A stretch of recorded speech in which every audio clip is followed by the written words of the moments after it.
día de hoy. Hola a todos, bienvenidos al seminario web de la Alianza Open for Good sobre la inteligencia artificial, datos abiertos y los sistemas de derecho y justicia. Soy Pratik Sival, especialista de programa del sector de comunicación e información de la UNESCO y seré su anfitrión. Es maravilloso poder participar con esta comunidad de actores judiciales de 140 países para el MOOC Global. Veo que muchos de los participantes del MOOC están con nosotros, así que hola a todos. Y les agradecemos también por todo su apoyo y voto de confianza en el trabajo de la UNESCO sobre la inteligencia artificial y el Estado de Derecho como parte de su iniciativa mundial con operadores judiciales. Antes de empezar, le quiero agradecer a mis colegas Vanessa, Charlene, Jacinta en París, Cecilia, Eduardo y Soledad en Montevideo, junto con todos nuestros colaboradores de GIZ, gracias a Jonas. Uno de los principales desafíos para el desarrollo de soluciones de inteligencia artificial localizadas es la falta de datos inclusivos, localizados y de buena calidad. Open for Good Alliance se desarrolló para que se pudiera almacenar y utilizar estos datos a través de distintos canales. Esto facilita la coordinación y el intercambio de buenas prácticas e ideas, como veremos el día de hoy entre Kenia, India y Brasil. Y también permite aumentar la concientización pública sobre los beneficios de estos conjuntos de datos de manera imparcial y localizada. La alianza tiene el día de hoy 15 miembros. Estos datos se han utilizado en la gestión de la justicia para que la administración de la misma sea más eficiente a través de algoritmos que ayudan en la investigación legal y en el análisis de documentos para la justicia predictiva, ya sea desde la fijación de una fianza, por ejemplo, o calcular la probabilidad de reincidencia, teniendo en cuenta, por supuesto, los riesgos asociados para los derechos humanos. Todos estos riesgos y decisiones humanas son susceptibles al sesgo y la objetividad de los sistemas impulsados por la inteligencia artificial también depende en gran medida de los conjuntos de datos que se utiliza. Estos serán aspectos que analizaremos con nuestros oradores de Brasil, Kenia e India. Analizaremos cómo se utiliza la inteligencia artificial en los sistemas jurídicos y cuáles son los factores institucionales y sociales que contribuyen a su adopción. La segunda pregunta es qué tipo de mecanismos de gobernanza y de cooperación entre las comunidades de tecnología y jurídicas están impulsando la adopción de la inteligencia artificial y los datos abiertos. Y en tercer lugar, hablaremos de los obstáculos para el despliegue de estas herramientas de inteligencia artificial en los contextos de derecho tradicionales y qué salvaguardias y protecciones deberemos considerar para un uso ético de la inteligencia artificial. Y por último, tenemos mucho para hablar el día de hoy, tenemos que analizar cuáles son los aspectos claves para las iniciativas de inteligencia artificial y datos abiertos en el concepto de derecho y la justicia para que sean interoperables y escalables. Queremos aprender buenas prácticas de las distintas regiones y también brindarle a los participantes y a aquellos que participaron en el MOOC soluciones tangibles que se están utilizando. Escucharemos presentaciones breves de 5 minutos por parte de nuestros oradores y luego abriremos para preguntas por unos 20 minutos más. Así que invito a Rafael Leite, que es el juez adjunto, que trabaja en justicia, en el programa o la iniciativa Justicia Punto Cero en Brasil. Rafael, tienes la palabra. Gracias a todos por su invitación. Trataré de ser breve y utilizar los minutos que tengo. Intentaré decir tanto como pueda de nuestra iniciativa en estos breves minutos.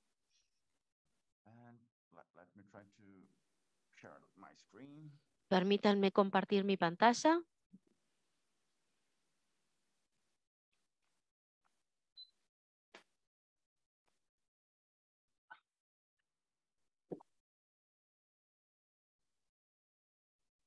So, here in Brazil, we are currently developing En Brasil estamos desarrollando el programa Justicia 4.0 Es la iniciativa principal para el sistema brasileño y la transformación digital. Recibimos el apoyo del Consejo Nacional Federal y cuenta con la participación del PNUD de las Naciones Unidas.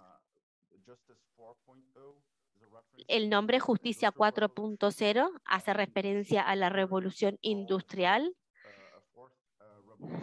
ya que se llama que estamos ante la cuarta revolución industrial. Hablamos de decisiones autónomas y automatización de los sistemas de producción, sistemas guiados por los datos, aprendizaje automático y la tecnología. Pero para poder conjugar todo esto es interesante poder mostrarles el contexto en el cual se desarrolla. Brasil es el quinto país más grande del mundo, es el séptimo país con más población, tenemos la mayor cantidad de teléfonos celulares, lo cual indica un buen nivel de al menos alfabetización digital básica entre nuestra población. Tenemos 424 millones de dispositivos digitales. Y otro aspecto muy interesante para comprender por qué nuestro programa Justicia 4.0 se está desarrollando en Uruguay es que tenemos más de 1.500 facultades de derecho y más de 1.2 millones de abogados y abogadas. Creo que es mucho más de muchos países del mundo combinado, y el sistema judicial emplea a más de 430.000 personas. Hablamos de casi 18.000 jueces distribuidos en 91 tribunales, y en la actualidad tenemos unas 75 millones de demandas activas y un 96% de ellas conjugan sistemas electrónicos de administración, y hoy en día estamos llegando a un 100% de administración digital, y todos estos objetivos realmente ya los hemos podido alcanzar en más de la mitad de los tribunales. 48 tribunales ya cuentan con procesos completamente digitales o electrónicos. Así es que se lanzó el programa Justicia 4.0 junto con el judicial para completar y complacer las expectativas de las sociedades en estos contextos. Se resumen como la idea de poder brindar justicia para todos, con la innovación y la eficacia como principal objetivo. Es un programa, como ya dije, del Consejo de Justicia, e intentamos impartir justicia a través del desarrollo de nuevas acciones, nuevos proyectos con tecnología e inteligencia artificial, lo cual va de la mano con los temas a discutir en este seminario. Algunas de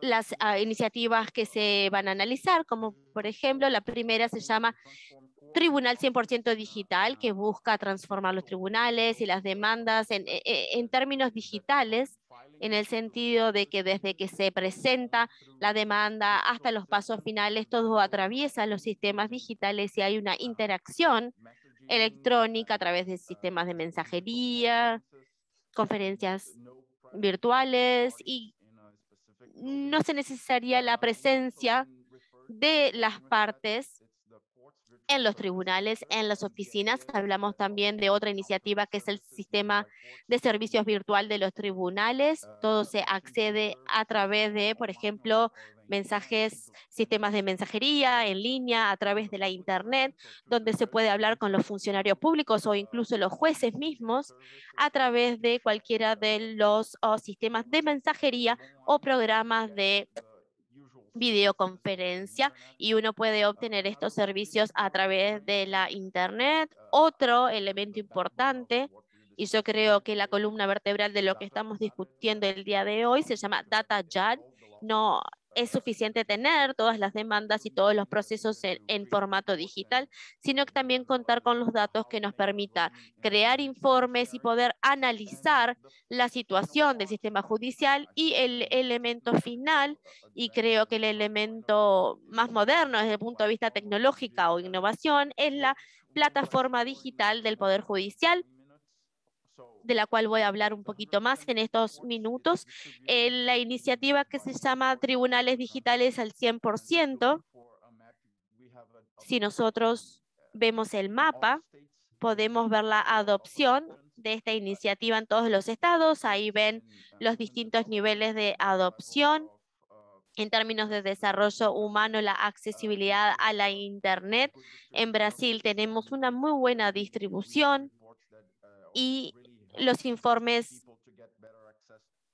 nos muestran que las personas pueden tener mejor acceso a la justicia gracias a la penetración. Tenemos amplias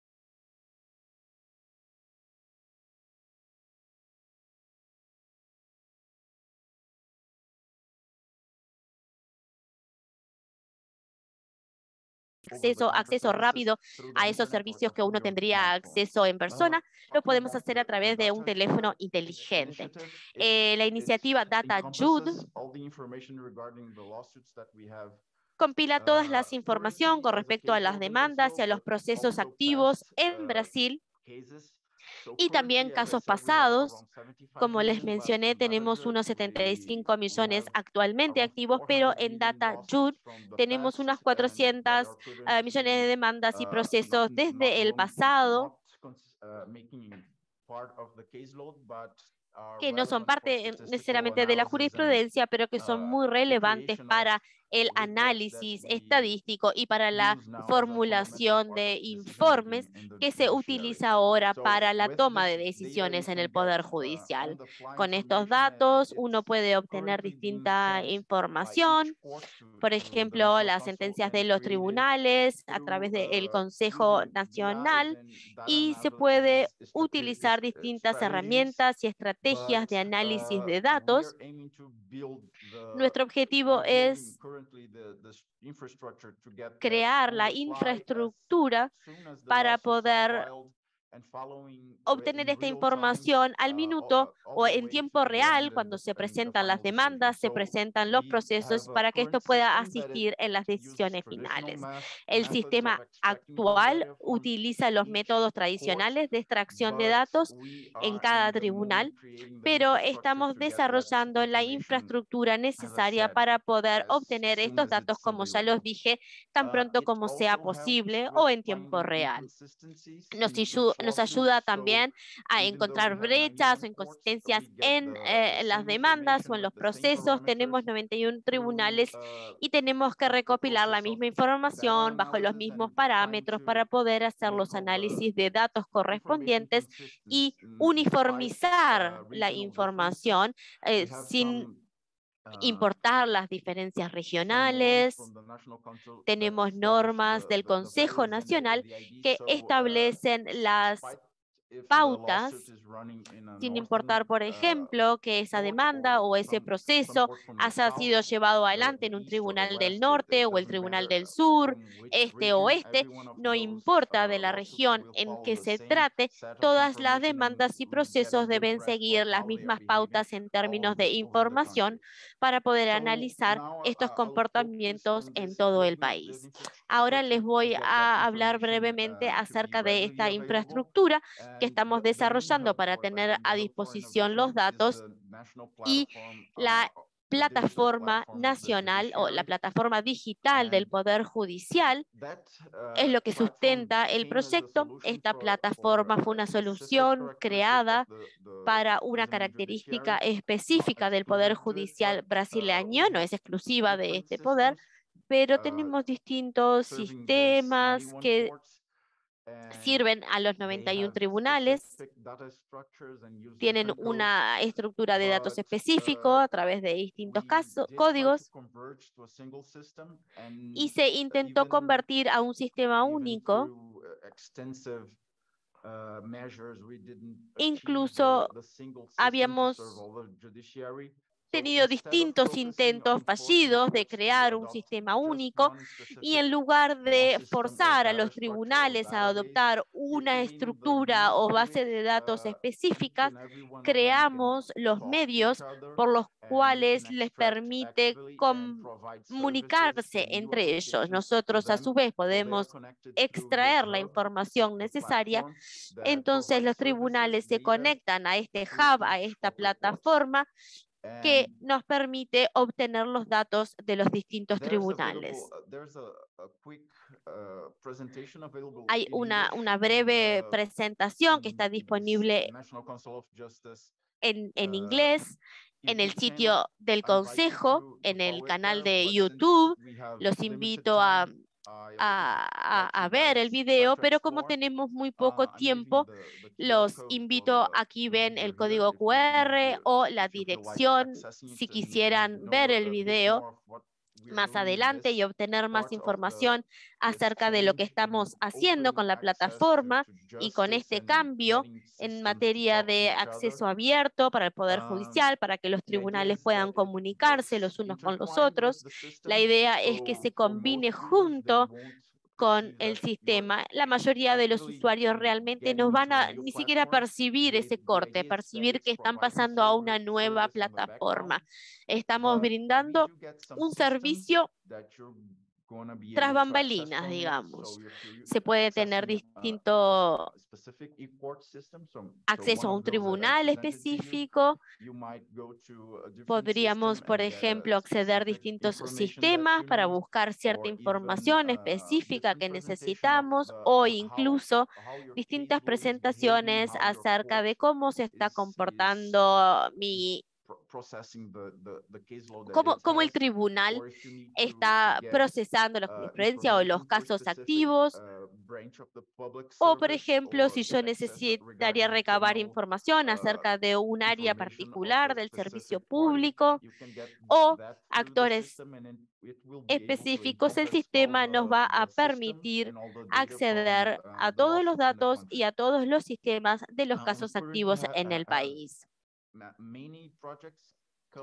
Hay muchos proyectos que se están combinando con el sistema y la idea básica de la plataforma es que cualquier desarrollo nuevo que haya con los tribunales se debe convertir en una solución para el resto. Todos los proyectos, cualquiera de los 91 tribunales que desarrollen sus propios sistemas o proyectos de soluciones, estas deben ser, por ejemplo, utilizadas por otro. Acá tengo 4 ejemplos para presentarles.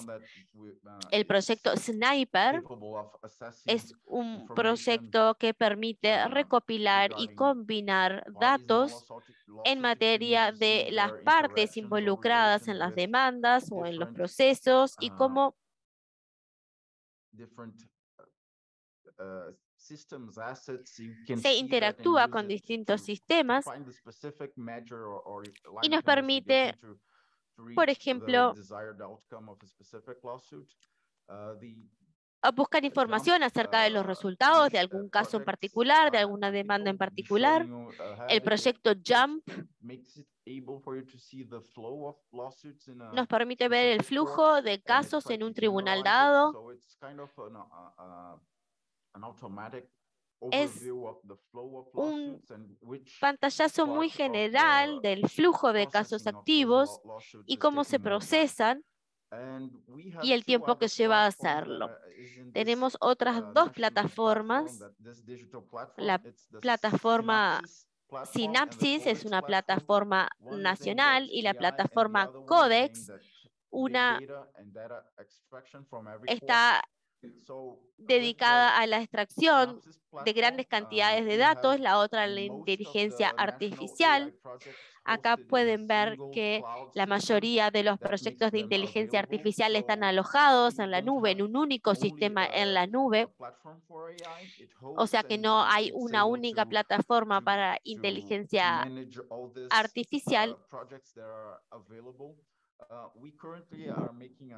En la actualidad estamos haciendo una investigación general sobre este proyecto y vemos que tenemos 53 tribunales en donde hay proyectos de inteligencia artificial, más de 88 proyectos activos en los tribunales y la mayoría son proyectos introductorios.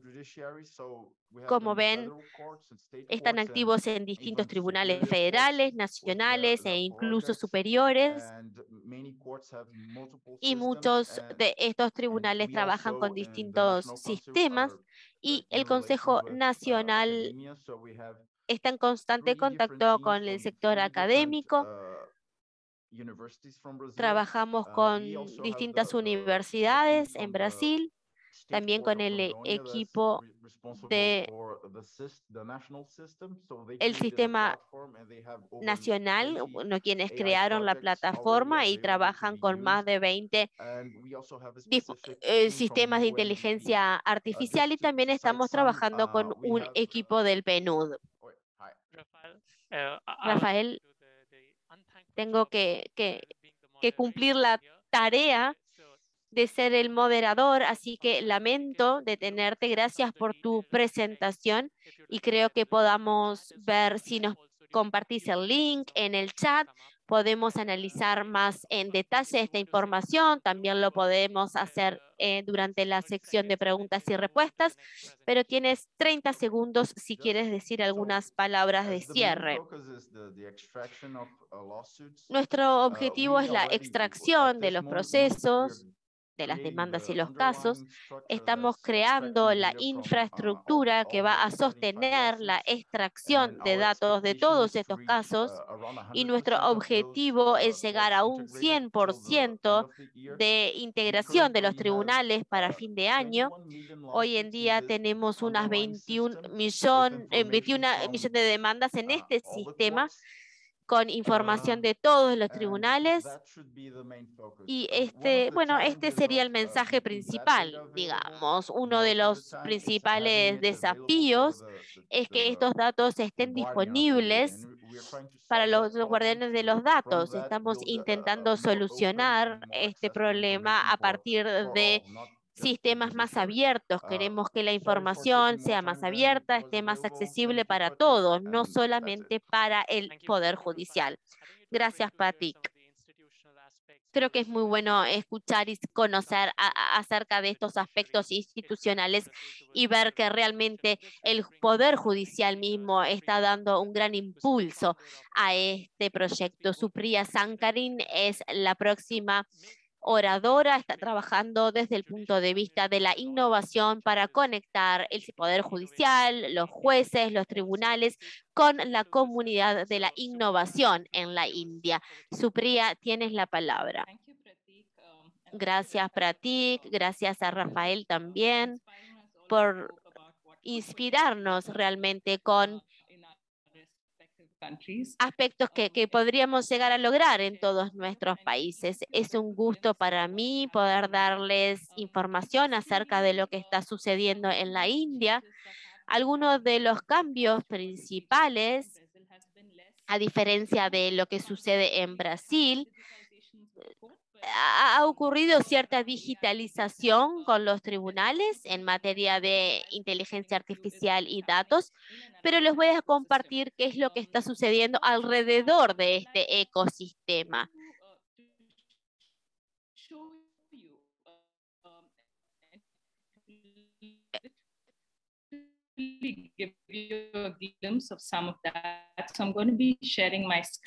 Voy a compartir mi pantalla con ustedes. Se ha colaborado con el gobierno y con el sector privado. Uno de los principales problemas, como en países de la India, como en otros, es que hay dos distintos idiomas oficiales. Entonces, ¿cómo se utiliza la inteligencia artificial y los datos para la traducción? Entonces, la conversión de textos, la conversión de voz, de mensajes de voz y de voz a texto. Les voy a dar una muy breve demostración de cómo funciona esta traducción.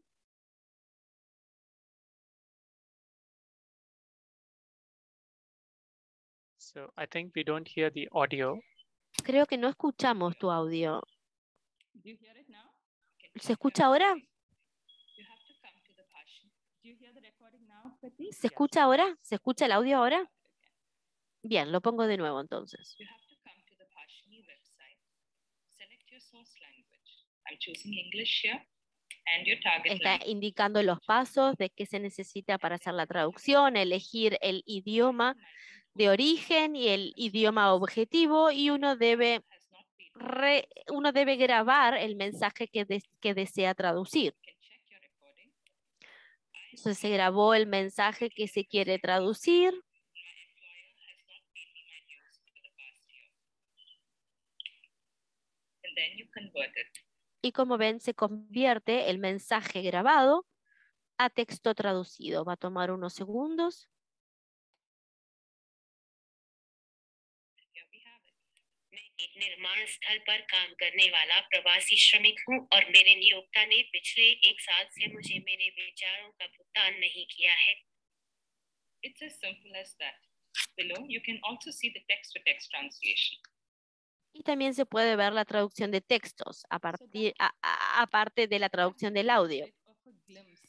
Esto nos da una idea del potencial de sistema para la traducción de sentencias, de pliegos, especialmente en el ámbito del derecho, y tiene muchas otras aplicaciones. Este es un proyecto de inteligencia artificial aún en curso. Hay otra solución desarrollada por AskData, por Riverus, una compañía privada, que nos permite mejorar cómo investigar y cómo buscar información de sentencias y de información judicial. So Priya, I think we see still the previous video. And Supriya, perdón, pero todavía no vemos el cambio de pantalla. Si escuchamos un audio nuevo. Pause and start it again. Bien, voy a hacer pausa. the screen still has the language model one. En tu pantalla todavía vemos el ejemplo de la traducción. Now you can see the new one. Not yet. ¿Ahora ver la nueva? No, no la vemos.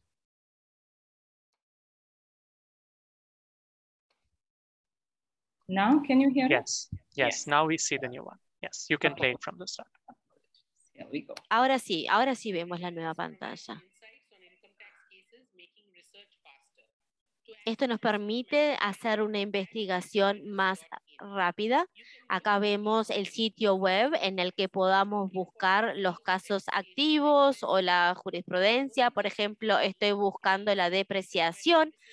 Con esa palabra clave me muestra más de 39.000 casos que permiten, donde se presenta esta información. Yo puedo darle clic a popularidad. Quiere decir que estos casos son los casos más populares asociados a esa palabra clave. Por ejemplo, en este caso vemos 1979 menciones y se puede buscar ya sea palabras claves o aspectos claves del caso. Si nosotros queremos analizar el caso en mayor detalle, hacemos clic acá y nos da información de quiénes son los jueces, los abogados y la información más detallada del caso. Esta plataforma también nos permite buscar información acerca de los jueces. Por ejemplo, Pramod Kumar, yo escribo aquí el nombre y hago búsqueda y se me despliega una lista de todos los jueces que tienen ese nombre. Por ejemplo, acá nos da mucha información, hago clic en el nombre y me muestra, entre otras cosas, en cuántos casos ha trabajado ese caso, la cantidad en 2021, cuáles son los distintos foros o afiliaciones, los distintos temas, los distintos abogados que han estado presentes en los casos de ese juez y mucha más información. So this is a case of how, Entonces, esto es un ejemplo de cómo las startups y el sector privado trabaja en la India y cómo utilizan la inteligencia artificial en el ámbito judicial. Ahora me gustaría contarles acerca de una misión en la cual estamos trabajando. Se llama OpenAI. Y es una misión que permite mejorar la apertura e inclusividad de los conjuntos de datos para las aplicaciones de inteligencia artificial. Los cimientos para estos conjuntos de datos actúan a veces como obstáculo para otras aplicaciones en este rubro. Nosotros queremos tener una iniciativa comunitaria para el trabajo público. Trabajamos con universidades, escuelas de derecho, escuelas de ingeniería, estudiantes de derecho y toda una comunidad de innovadores que están trabajando para abordar este tema. La intención es que podamos construir conjuntos de datos que permitan a la máquina, a los sistemas automatizados, ser más inteligente, contar con más información, para que esto también ayude no solo al gobierno, sino a otras startups a desarrollar aún más aplicaciones y para nuestro propio uso. La misión de OpenAI comenzó el año pasado y ya ha trabajado en un conjunto de datos de más de 600 casos. Se ha trabajado con distintos innovadores, los que nosotros llamamos innovadores de justicia, y están trabajando en conjunto para aprender los unos de los otros y tratar de identificar más oportunidades. Y también nos interesa mucho trabajar con estudiantes en la adaptación y procesamiento de estos conjuntos de datos. Como resultado, tenemos esta solución que voy a compartir ahora en breve con ustedes. Pratik, ¿se ve que cambié de pantalla? ¿La pueden ver? Acá tenemos una sentencia del Tribunal Supremo de la India. Esta solución nos permite analizar la sentencia y producir tres aspectos diferentes. Uno, podemos estructurar la sentencia y destacar las distintas partes de la misma, como por ejemplo, acá vemos el preámbulo, acá vemos el cuerpo de la sentencia, acá vemos el análisis del tribunal y por último vemos la lógica o el razonamiento antes de que el tribunal dicte sentencia. Lo otro que nos permite hacer la inteligencia artificial es extraer entidades de esta sentencia, por ejemplo, cuáles son los tribunales que estuvieron involucrados en esta sentencia, las partes, los distintos estatutos, disposiciones, artículos que fueron parte del mismo, etcétera. Esta información nos permite hacer mayor investigación sobre la misma. La inteligencia artificial nos permite que los ciudadanos que no tengan acceso a todos estos documentos, que suelen ser muy largos y complejos de entender, nos da un resumen del preámbulo, de los hechos, del análisis del tribunal y finalmente de la sentencia. Se logra acceder a los datos con mayor simpleza. Esta aplicación, esto es un ejemplo de las soluciones y esto nos permitiría llegar al desarrollo de aún más soluciones a partir del mismo conjunto de datos. Realmente todo es un tema de liderazgo, creo. Tenemos que tener en cuenta quién está decidiendo, quién está implementando, cómo se está diseñando. Yo creo que las ideas y la tecnología nunca es la gran barrera o el gran obstáculo, sino que, y en muchos casos los recursos están disponibles si los necesitamos, pero todo se reduce a, bueno, la imaginación de las personas, de qué podemos lograr, cómo se puede lograr y cuán urgente es hacerlo. Creemos que hay mucho potencial, vemos muchas posibles soluciones en la India y una de las cosas que hemos aprendido del contexto de la India, de algunas aplicaciones que pueden ser más controvertidas, como por ejemplo las de toma de decisiones, es que nos centramos en general en el aspecto administrativo pero quizás esto tenga una mayor accesibilidad que los otros. Con respecto a las brechas, hay, por ejemplo, la primera, la calidad de los datos, nuestros estesias, nuestros documentos en materia de formato, a veces son muy complejos para trabajar o las instituciones no son lo suficientemente robustas para hacer esta extracción de datos. El segundo obstáculo es el costo de procesamiento de todos estos datos. Lo que acabamos de ver sí es posible y creo que tenemos que ser muy creativos, innovadores para encontrar formas de hacerlo localmente a costos más moderados. Hemos tenido, por ejemplo, la oportunidad de trabajar con estudiantes, lo que ayuda a bajar los costos, pero por supuesto que siempre está la posibilidad de trabajar con expertos o buscar otras opciones para a veces reducir los costos. Creo que esto es un buen aspecto de trabajar con estudiantes, trabajar con MOOCs, quizás MOOCs similares a los que ustedes han utilizado. Esto creo que también ayuda a reproducir las capacidades de nuestros estudiantes jóvenes para entender qué es lo que se necesita y cuál es el potencial. Y creo que otro obstáculo es la falta de actores públicos que actúen quizás como intermediarios para poder reunir a los actores de la tecnología, del derecho, del gobierno, para poder desarrollar un vocabulario, un lenguaje público y trabajar común y trabajar en un objetivo en común. Este tipo de trabajo se necesita un abordaje multidisciplinario y no hay un único rubro, un único campo que pueda trabajar de manera independiente. Me gustaría pensar que si todos trabajamos juntos y trabajamos en aplicaciones que se basen en modelos fundamentales para poder crear estos bloques, estos cimientos, y podemos trabajar con las personas adecuadas y forjar relaciones de confianza, nos va a ayudar a promover la transparencia también en estas soluciones.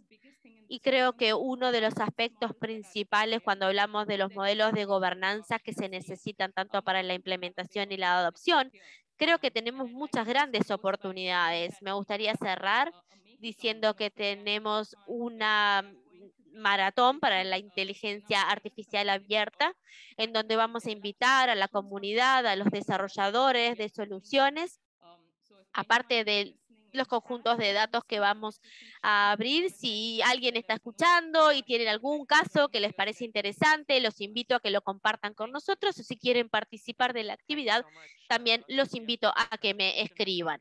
Gracias, Supriya, por tu presentación y por mostrarnos cómo estas soluciones funcionen. Veo que en el chat y en la sección de Q&A hay oportunidades de colaboración, lo cual es muy bueno porque vemos que es interesantísimo aprender lo que sucede en Brasil, Medio Oriente. Algunos de los participantes mencionan, por ejemplo, el uso del árabe con las aplicaciones de traducción que mencionas, así que es muy interesante. Quiero darle la bienvenida a Eric Kariuki de Kenia. Eric es el director del Departamento de Justice Accelerator para la innovación, el Instituto de Innovación en Derecho, y nos va a hablar del acceso a la justicia en el contexto de África. Así que, Eric, tienes la palabra. Bienvenido. Gracias, Pratik. Espero que me escuchen bien. Sí, te escuchamos, Eric. Muy bien, gracias.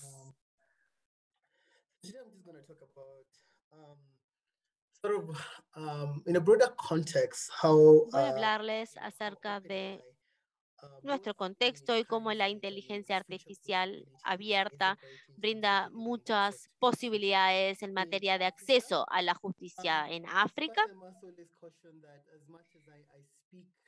Si bien yo hablo por y en nombre de África, porque es de donde provengo, África no es un monolítico, sino que es un continente muy vasto, muy variado, conformado de distintas culturas y personas, con sus grandes diferencias también. Es uno de los continentes más jóvenes en términos de población, 1.200 millones de personas, 70% de las personas que viven en 54 países. Aquí en pantalla ven algunos de los factores y de la información acerca del continente. Ha habido una adopción muy rápida de la tecnología en todos los sectores. Hay un gran desarrollo de la fintech, de la tecnología en salud, de la tecnología en la justicia. Es uno de esos rubros en donde es aún naciente y está en desarrollo. Entonces nos interesa ver cómo podemos generalizar el acceso a la justicia para todos. Esto es algo muy importante. Uno de los aspectos principales, aspectos también a recordar, es cuando hablamos de África, es lo que nosotros llamamos la voz de África. Yo diría que hace unas 3 décadas las personas de África no necesariamente estaban conscientes de lo que sucedía en los otros países del continente. Quizás a veces nos sentamos en el norte global o en el sur global y no necesariamente analizábamos qué podíamos hacer para colaborar entre nosotros. Hay distintos desafíos y yo creo que podemos hablar desde el punto de vista del acceso de la justicia y de la tecnología también, y de la, inteligencia artificial. Cuando hablamos del acceso a la justicia, el costo sigue siendo uno de los grandes obstáculos. En promedio nos costaría unos 400, incluso miles de dólares para poder resolver un caso. Entonces, no solamente el contratar los servicios, sino también de llevar adelante el proceso judicial, tenemos que considerar, por ejemplo, otros costos, como uno llega a los centros judiciales, como uno llega a los tribunales. Todos estos son costos adicionales. Así que decimos que los costos es uno de los principales obstáculos. El segundo obstáculo es la cantidad de tiempo que llevan la resolución de los casos. Creo que necesitaríamos o tendremos algunos casos que están activos por años y años, décadas, 30 años incluso. Así que es uno, yo diría, de las principales inquietudes. La confianza es un gran factor, considerando que el acceso a la justicia es difícil. Si lo miramos desde el punto de vista del norte global, tenemos una estructura muy tradicional. Yo tengo un problema, voy a un tribunal, voy a un abogado, pero la realidad en la práctica, especialmente en muchos lugares de África, es que las personas no están acostumbradas a recurrir al sistema judicial. En Kenia diríamos que un 60% o 70% de los casos se solucionan de manera informal. Yo diría que solamente un 15 o 20% van a recurrir al sistema judicial, quizás por motivos de costos, pero también por motivos de confianza o por la cantidad de tiempo que lleva la resolución judicial de los casos. La facilidad de acceso, por ejemplo, los requisitos, por ejemplo, el papeleo necesario para los servicios jurídicos o cómo navegar o cómo moverse en el sistema judicial, y la disponibilidad es otro obstáculo. También cuán disponibles están, por ejemplo, los servicios legales. Una gran parte de nuestra población vive en lugares remotos, lo cual dificulta el acceso. Por ejemplo, en términos de tecnología, vemos que la penetración de tecnología varía de un país a otro, y creo que la infraestructura y la brecha digital es uno de los grandes obstáculos, ya sea acceso a servicios digitales o incluso que exista la infraestructura necesaria. En muchos casos no está disponible. El costo muchas veces es prohibitivo para adoptar las soluciones tecnológicas, y luego el talento, la disponibilidad de talento, personas que puedan diseñar soluciones tecnológicas relevantes para brindar un mayor acceso a la justicia también es limitado. Tenemos que entonces lograr un equilibrio entre estos dos desafíos. ¿Cómo se adopta la inteligencia artificial? Bueno, tenemos 3 formatos. Uno es la tecnología utilizada en el ámbito gubernamental y digitalizar los sistemas del gobierno. Se han trabajado con distintas instituciones gubernamentales para crear soluciones. Así que ha habido un cierto empuje y una promoción de estas soluciones para el gobierno y soluciones para los ciudadanos. La mayor salvedad en este caso es que los gobiernos van a adoptar la tecnología, pero no van a educar ni a incluir a la mayor parte de los ciudadanos. Entonces sí existe el sistema, pero muchas veces no se sabe cómo utilizarlo.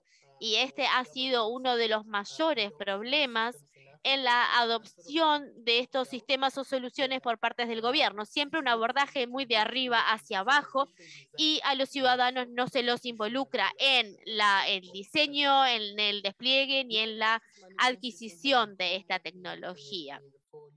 Los sistemas de gestión que incluyen la gestión de casos, el análisis, se están convirtiendo en sistemas más abiertos para la adopción de tecnología en estas instituciones. En general, esto se hace para mejorar la gestión de los casos. Y una de las áreas que a mí me interesa más, me parece que es más eficaz en materia de soluciones, son las startups y los innovadores que están creando soluciones muy buenas para lograr un mayor acceso a los servicios legales. Rainbow, que está en Sudáfrica, es una solución que permite a los sobrevivientes de violencia doméstica tener mayor acceso a información de cómo pueden recurrir al sistema judicial. Sheria Kinhanyan de Tanzania permite a aquellos trabajadores en Tanzania que trabajan de manera remota, en áreas muy remotas, tener acceso a información en Swahili. Swahili es el idioma local, pero las disposiciones y la ley está en general escrita en inglés, entonces hay un obstáculo de idioma en este caso, y esta solución permite a las personas tener acceso a documentos y a información en su idioma, y esto permite a los ciudadanos tener acceso a distintos servicios legales en su propia idioma. Hay muchos servicios que permiten llenar estas brechas en términos de acceso a la justicia con el uso de tecnología. Un aspecto importante es que tenemos que analizar cómo podemos reforzar el sistema judicial a partir de, por ejemplo, la gestión de los casos en tribunales, la investigación. En la mayoría de nuestros tribunales, la mayoría de los jueces siguen usando papel y lápiz realmente para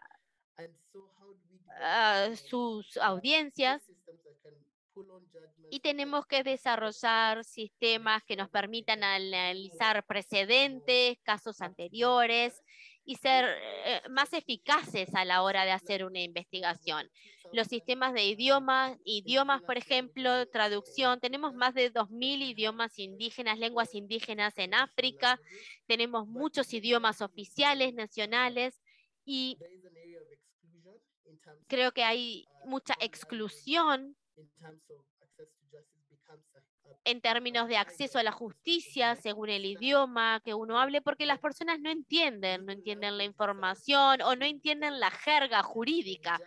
La jerga jurídica realmente muchas veces evita que las personas tengan un acceso a la justicia. Así que eso es otro aspecto a analizar el idioma que se utiliza, que sea accesible para las personas, que las personas lo entiendan para los distintos niveles y las distintas poblaciones. Y por último, cómo se gestiona la evidencia y las grabaciones, cómo podemos utilizar la inteligencia artificial para recopilar evidencia en áreas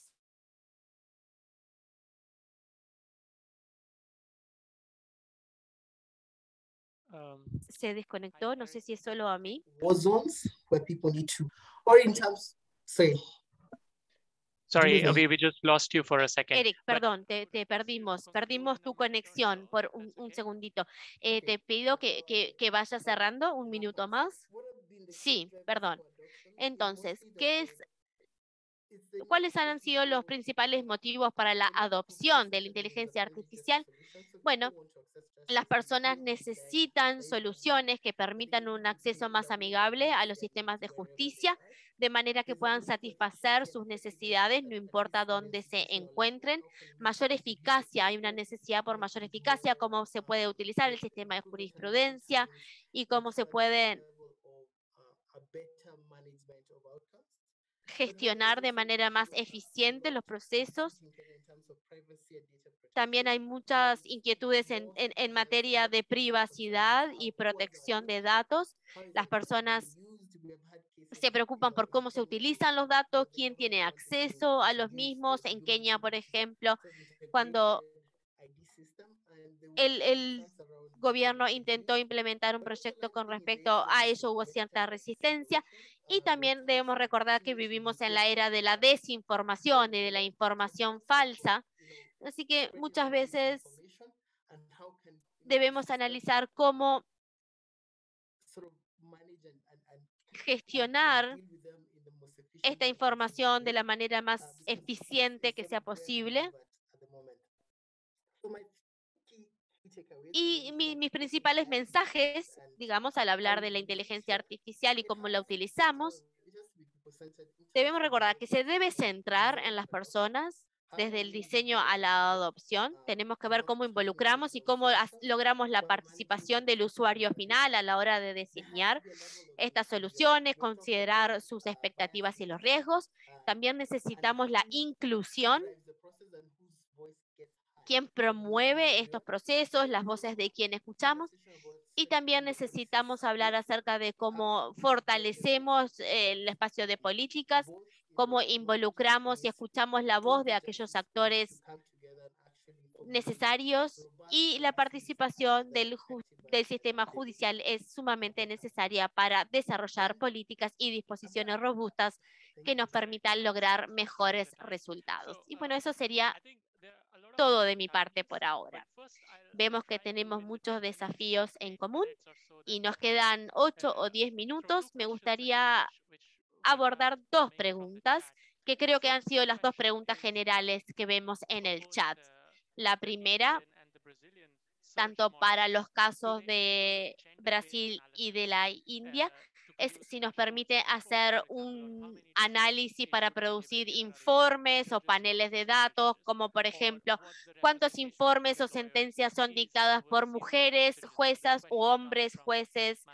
Y esta es una pregunta de Marcela Dain. Perdón si no pronuncié bien tu nombre. Rafael, Supriya, Eric, alguien que quiera compartir una respuesta breve. Supriya. Sí. Estos modelos no los ofrece el gobierno aún, pero sí en el ámbito privado se podría hacer. Tenemos que entender que esto todavía no representa no se incluyen a todas las sentencias, sino que por ahora estamos hablando de ciertos dominios, ciertos campos. Entonces, en teoría sí se podría hacer, pero todavía no se ha implementado. Gracias. Rafael, Eric. Rafael creo que ya respondió a esta pregunta en la sección de preguntas y respuestas. Otra pregunta con respecto a la protección de datos. Estamos hablando de capacitar y entrenar a los datos y analizarlos desde el punto de vista del judicial, pero cuando hablamos de la protección de datos, creo que esto es importante también. No sé si hay alguien que quiera decir algo. Eric, Supriya. Sí, brevemente puedo decir que nosotros no tenemos una política formal sobre protección de datos, particularmente tampoco con el judicial ni el derecho aún.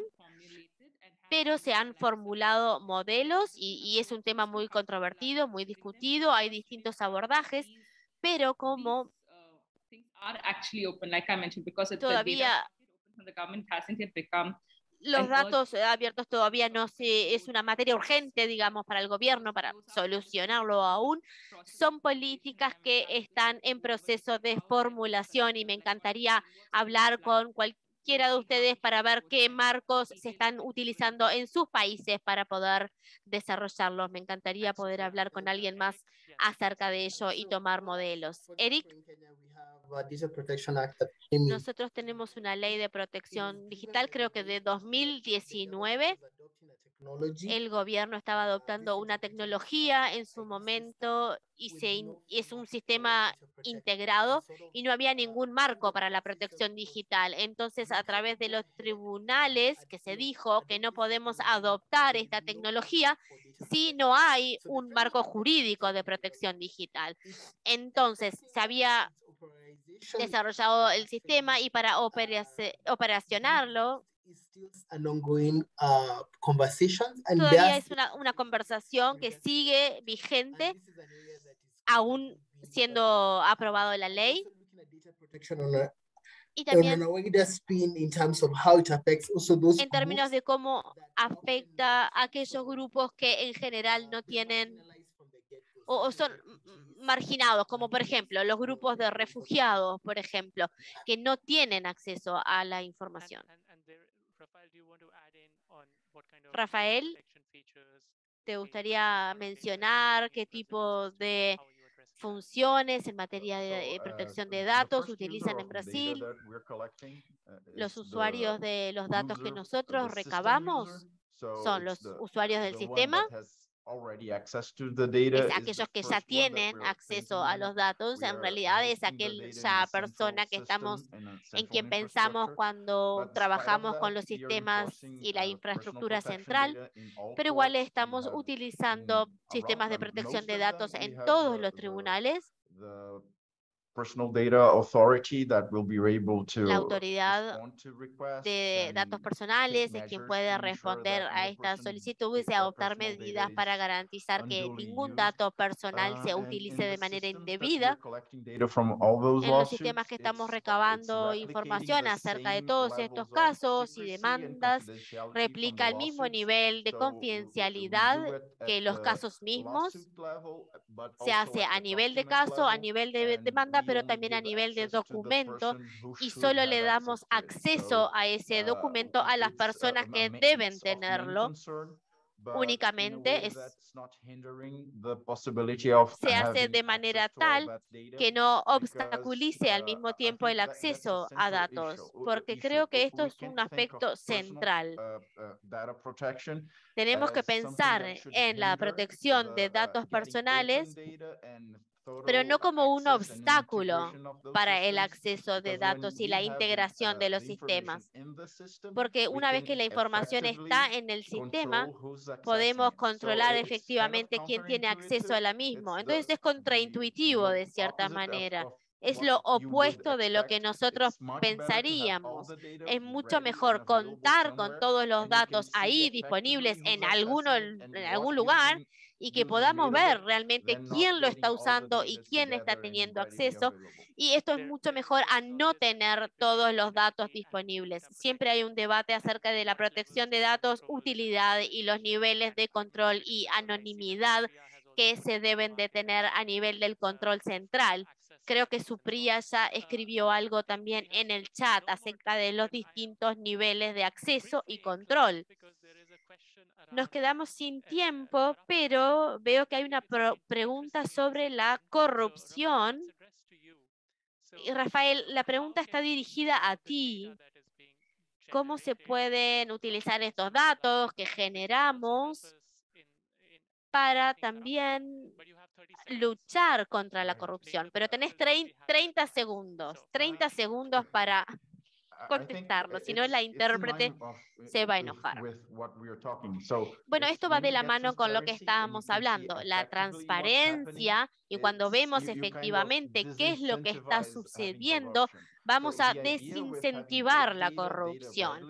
La idea de tener esta gran cantidad de datos disponibles y la inteligencia artificial, creo que va a ser más sencillo una vez que vemos las mismas sentencias y cada vez que detectamos que hay alguien que no esté siguiendo o cumpliendo con las reglas, con las pautas o utilizando distintos sistemas para grupos distintos de personas o abogados. Creo que es información que va a surgir orgánicamente y va a ser muy evidente para todos cuando tenemos sistemas que están aplicando estas mejores prácticas. Creo que vamos a ver muchas mejoras, especialmente porque es mucho más fácil criticar a un algoritmo y no criticar a una persona. A veces cuando tenemos una decisión mala o una decisión corrupta, creo que es mucho más fácil culpar al sistema que culpar a una persona y es mucho más fácil cambiar el sistema y no a la persona. A veces las personas tienen esa buena tendencia a defenderse, no fue mi culpa, no es así. Es muy difícil tener una segunda versión de alguien, pero con la inteligencia artificial es muy sencillo y creo que de hecho va a hacer que las cosas mejoren, sean más rápidas, más sencillas y de hecho menos corrupción, como hace referencia a la pregunta. De hecho, creo que si se usa un sistema de inteligencia artificial, creo que la responsabilidad última no cae en el sistema únicamente y que no hay responsables, sino que sí hay responsables, hay diseñadores, hay infraestructuras que lo implementan, así que siempre tenemos que tener en mente este factor humano también. Gracias a todos. Creo que alguno de los mensajes principales es que necesitamos soluciones que permiten la administración de la justicia. Es muy bueno, vemos que el idioma, la traducción son sumamente importantes para el acceso a la justicia. Open for Good Alliance está creando recursos en idiomas de África, así que los invito a participar en nuestro proyecto. La transparencia y la apertura también son aspectos importantísimos para crear confianza. Liderazgo y la comunidad también son fundamentales para este trabajo en conjunto. Necesitamos también trabajar con nuestros actores para la implementación y también es imposible no hablar de la brecha digital. Hay muchos miles de millones de personas que siguen no teniendo acceso a la tecnología, 3.6% no lo tienen, 28.3% únicamente de las personas en el mundo tienen acceso a la Internet en los países menos desarrollados. Así que tenemos que tener mucho cuidado al hablar de la inteligencia artificial, de cuáles son las brechas y finalmente el desarrollo de capacidades, la educación, no solamente para los usuarios de los sistemas, sino para las personas que acceden al sistema judicial, son fundamentales para que esta transformación sea realmente eficaz y efectiva. Hay una breve encuesta en el chat, espero que la hayan respondido y esperamos seguir comunicándonos, colaborando, conversando con ustedes, poder colaborar con todos ustedes en distintas partes del mundo. Esto es uno de los principales objetivos de la UNESCO, fortalecer la cooperación internacional. Les agradezco a todos por participar. Les vamos a enviar más información acerca de los próximos eventos y los próximos webinarios. Muchas gracias a todos. Thank you. Bye-bye.